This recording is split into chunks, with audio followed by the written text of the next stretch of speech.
Very much, Dom. Walmart's chief spokesman resigning after getting caught lying on his resume. Morgan Brennan has the details. It's a very interesting story, Morgan. It is an interesting story, certainly one that's up for debate. Walmart's chief spokesman, David Tovar, is leaving Walmart after a background check found that he had not received his bachelor's degree from the University of Delaware. His resume said otherwise.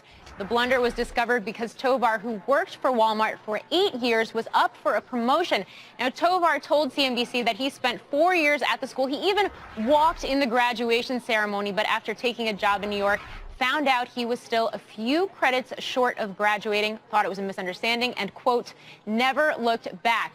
Walmart said he couldn't advance because of the discrepancy, but Tovar says he is leaving on good terms and that he is now looking into completing that degree. But this is hardly the first time that we have seen a high-profile person misrepresent themselves on a resume. Former Yahoo CEO Scott Thompson was ousted in 2012 after it was discovered that he'd earned 1 instead of 2 college degrees in 2006. Then CEO David Edmondson left Radio Shack because he had neither degree, his resume claimed. And then in 2001, after just 5 days as head coach of Notre Dame's football team, George O'Leary resigned after exaggerating both academic and athletic accomplishments. So, Sue, I think the moral of this story, don't lie on your resume. And if you're not sure about your college degree, call your registrar's office. Absolutely.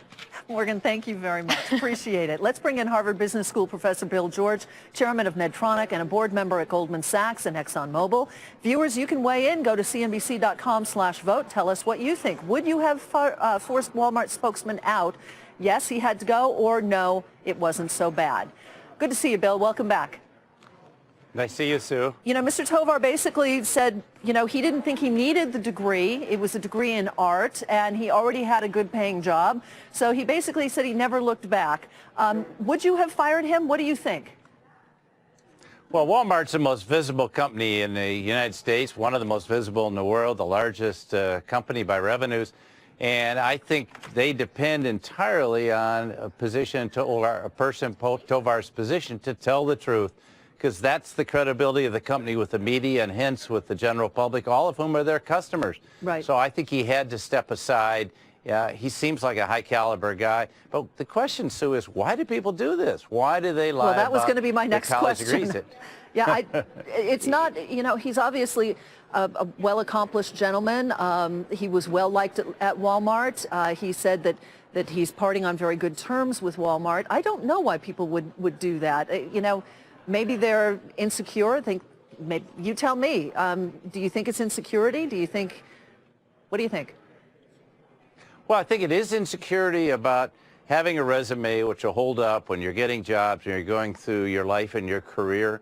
And they think the other thing is they think they won't get caught. This is the easiest thing in the world to check. All you have to do is call the registrar and say, did the person graduate? In fact, an awful lot of search firms do that before a company will hire someone. So this is very normal. I think the question is, though, why do people feel so much pressure today to have a good-looking resume? And I think it's because they're looking for that external validation that a degree gives you and thinking, well, maybe people won't think as much of me if I don't have a degree. You know, obviously he should have finished up the degree, having gone as far as he did. But I think lying about it, a lot of people think they simply won't get caught. Right. And 20 years goes by, no one caught me yet, so I can get away with it, not realizing, and now I had this big lie, and if I go back and correct it, then I will be, you know, have to expose myself. So I think it's sad, and I think what young people need to, I tell them this in the classroom, just assume everything you say and everything you write is going to be either on CNBC tomorrow or on the front page of the New York Times verbatim.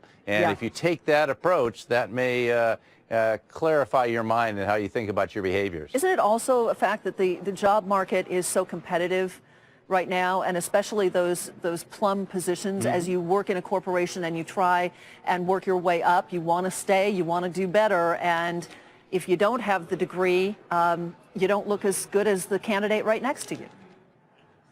Well, that's true, but I think you have to express who you are as a person, and I think way too many people are worried about where they went to school, what degrees they have, trying to build an impressive resume, all the organizations they work for, rather than gaining their own self-awareness. I think that's the bigger issue. The other thing that worries me a lot is a lot of people don't think that statements they made a few years ago are going to come back to haunt them, or maybe a picture on Facebook when they had too much to drink, or, you know, and so I think people need to think about it. We live in a public world. We live in a goldfish bowl, and we just need to get ready for that, our actions count a lot more than what we put on a piece of paper, and so we should be known for who we are, not for our resume. I got to run, Bill. Thank you so much. Always great to see you. Let's lock in the viewer vote.